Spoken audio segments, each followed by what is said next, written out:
고요한 새벽의 잔향. 안녕하세요, 여러분. 오늘은 조금 특별한 가족 이야기를 들려드릴까 합니다. 우리 주변에서 흔히 볼 수 있는 갈등이면서도 그 속에서 피어나는 한 여인의 단단한 삶의 자세를 엿볼 수 있는 이야기입니다. 이야기는 결혼 5년 차의 주부 수아 씨의 집에서 시작됩니다. 수아 씨는 이름처럼 고요하고 아름다운 사람이었습니다. 아침 햇살이 창가를 넘을 때마다 작은 화분들을 어루만지고 남편과 아이의 잠든 얼굴을 물끄러미 바라보는 것이 그녀의 하루 시작이었죠. 온순하고 착한 성품 탓에 늘 타인을 먼저 배려했고 주변 사람들은 그런 그녀를 보며 천사 같다고 칭송하곤 했습니다. 하지만 그녀의 온순함은 결코 나약함이 아니었습니다. 옳다고 믿는 일에는 끈기 있게 설득하고 불합리한 상황 앞에서는 차분하지만 명확하게 자신의 의사를 밝히는 단단함을 지닌 사람이었죠. 마치 고요한 강물처럼 겉으로는 잔잔해 보여도 그 아래로는 깊은 심지를 품고 있는 그런 여인이었습니다. 그런 수아 씨에게 남모르는 어려움이 하나 있었으니 바로 시아버지 박 사장님과의 관계였습니다. 박 사장님은 젊은 시절부터 사업에 뛰어들어 자수성가한 분이셨습니다. 물론 그 과정에서 수많은 역경을 이겨내셨겠지만 그 과정이 어쩌면 그의 성격을 조금은 왜곡시켰는지도 모르겠습니다. 세상의 모든 가치를 돈으로 환산하는 데 익숙하셨고 타인의 감정이나 상황을 헤아리기보다는 자신의 편의와 이득을 우선시하는 소위 자기밖에 모르는 성격이셨죠. 주변 사람들은 그를 강한 분이라 칭했지만 그 강함 속에는 종종 배려의 부재가 숨어 있었습니다. 이렇게 정반대의 두 사람이 가족이라는 이름으로 엮였으니 그 관계는 늘 조마조마한 살얼음판 같았습니다. 박 사장님은 며느리 수아 씨가 마음에 들지 않았습니다. 예쁜 건 알겠는데 뭔가 자기 뜻대로 움직이지 않는다는 느낌을 지울 수 없으셨죠. 며느리가 똑 부러지게 자신의 의견을 이야기할 때면 그의 눈에는 그것이 감히 내게 대드는 것처럼 비춰졌습니다. 나 박 사장한테 이렇게 말하는 며느리는 내가 처음이야. 속으로는 늘 이렇게 외치셨을 겁니다. 갈등의 씨앗은 사소한 일상에서 시작되었습니다. 어느 날 박 사장님은 거실에 놓인 낡은 고가구 하나를 발견했습니다. 빛바랜 칠기와 섬세한 문양이 돋보이는 반다지였습니다.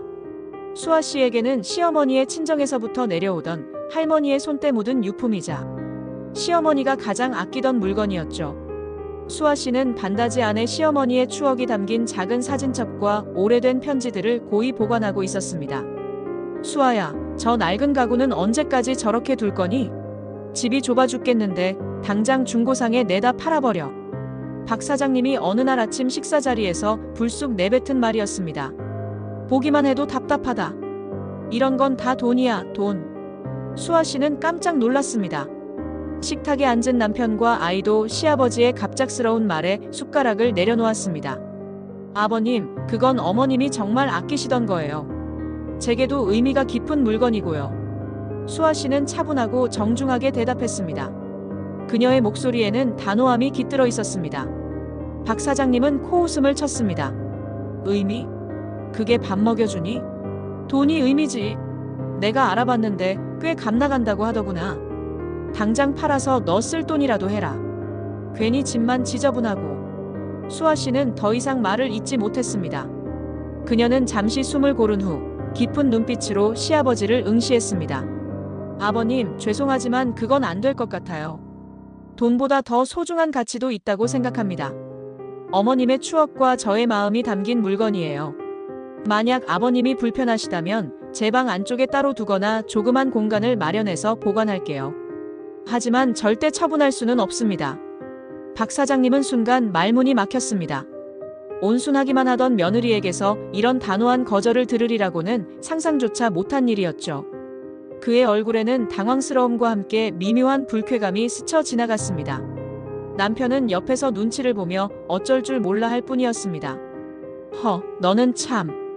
박 사장님은 결국 말을 흐리며 젓가락을 던지듯 놓았습니다. 그의 얼굴은 붉게 달아올랐지만 수아 씨의 흔들림 없는 눈빛과 차분한 태도 앞에서 더 이상 강하게 밀어붙일 명분을 찾지 못했습니다. 그녀의 반박은 시끄럽거나 공격적이지 않았지만 어떤 단단한 벽처럼 그의 말을 가로막았습니다. 그날 아침 식사는 박 사장님의 불만 가득한 침묵 속에서 마무리되었습니다.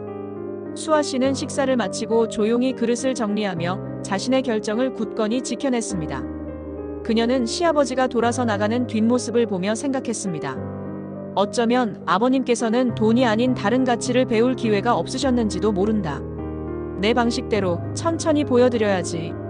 물론 이것이 그들의 모든 갈등을 해결해주지는 못했습니다. 박 사장님은 여전히 수아 씨를 까다로운 며느리라 여기실 것이고 수아 씨 또한 계속해서 시아버지의 이해할 수 없는 언행에 맞닥뜨리게 될 것입니다. 하지만 그 작은 반다지 사건은 수아 씨가 자신의 삶과 가치를 지키기 위해 얼마나 단단한 내면을 가졌는지 보여주는 작은 시작이었습니다. 그리고 박 사장님은 자신이 늘 하찮게 여기던 돈 아닌 가치에 대해 처음으로 며느리를 통해 조금이나마 생각해보게 되었을지도 모릅니다. 이것이 바로 수아 씨가 살아가는 방식입니다. 고요하고 온화하게 하지만 자신의 마음속 심지를 결코 꺾지 않는 살.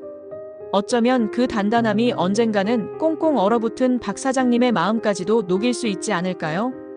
수아 씨와 박 사장님의 이야기는 앞으로도 계속될 것입니다.